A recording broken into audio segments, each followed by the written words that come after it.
வணக்கம் மயிலே.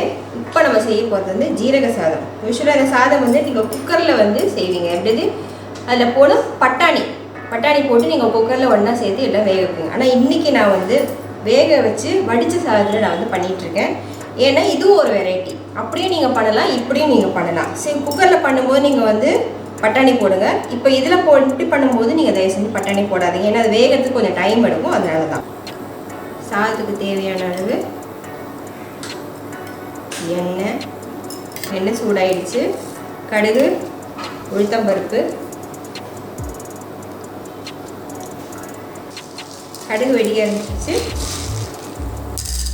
கடலைப்பருப்பு.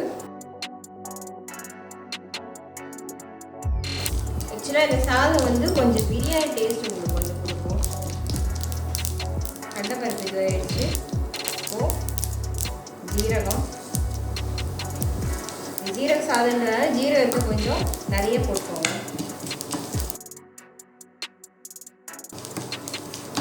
ஜீரகம் வதங்கிடுச்சு. இப்போ கொஞ்சம் பொடியாக நறுக்கின வெங்காயம்,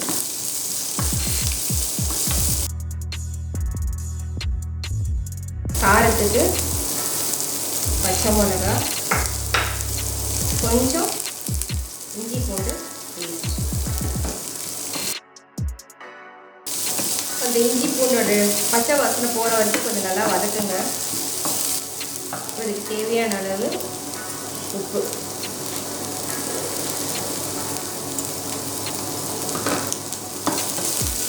குக்கரில் வச்சு பண்ணும்போது நீங்கள் பாஸ்மதி அரிசி வச்சு பண்ணலாம். கொஞ்சம் பிரியாணி டேஸ்ட் உங்களுக்கு கொடுக்கும்.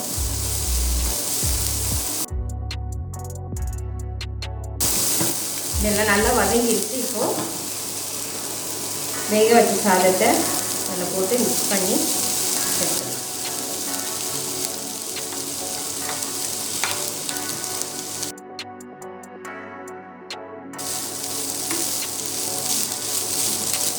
இப்போ நான் இதுக்கு வந்து எண்ணெய் ஊற்றிருக்கேன். நீங்கள் வேணும்னா நெய் ஊற்றி பண்ணிங்கன்னா இன்னும் கொஞ்சம் நல்லா டேஸ்ட் நல்லாயிருக்கும்.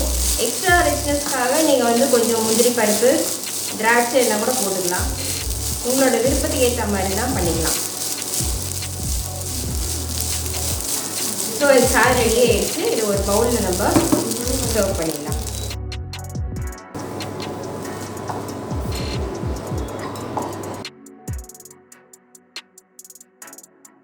சுவையான ஜீரக சாதம் ரெடி.